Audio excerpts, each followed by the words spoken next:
Hello everybody and welcome to a project video which is taking me way too long to complete. My name is Christian and I want to show you all my dream build, so strap in and let's take a look at my gaming PC, Gunslinger.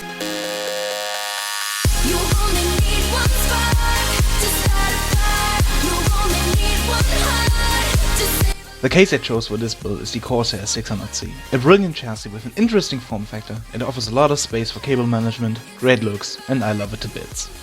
Let's take a look inside, shall we?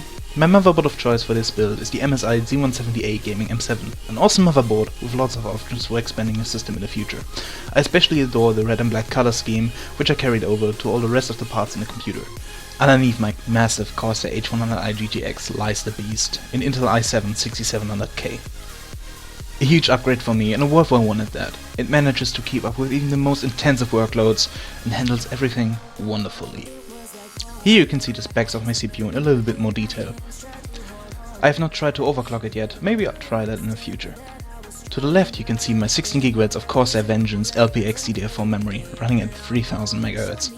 I am not one for buying flashy RAM, so this kit was the sweet spot for me.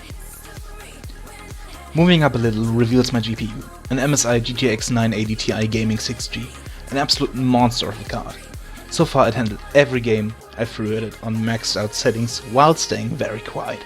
As you can see, it continues my trend of using red and black components. And here you can see the specs of my GPU in a little bit more detail. It's now time to look at some benchmarks, so let me close the system back up.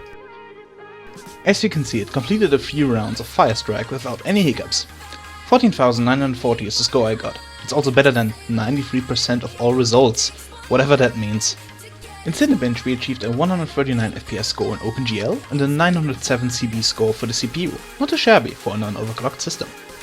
Here's my Unigine Heaven score, a solid FPS of 88 with a minimum of 18 and a max of 184.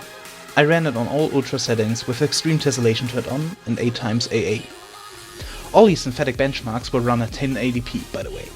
A quick run of Geekbench yielded the following scores: 4200 in single core and a solid 16200 in multi-threaded workloads. Playing the new Tomb Raider here, and the system managed to keep that game playing well at 80 FPS average. 59 minimum and 150 at maximum. Pretty good for maxed out settings and at my monitor's default resolution, which is 2560 by 1080. Even GTA 5's benchmark held up good, with everything cranked up and running at my default resolution. If you have any comments or questions, drop me a line down in the comment section or tweet me. Until next time, thanks for watching.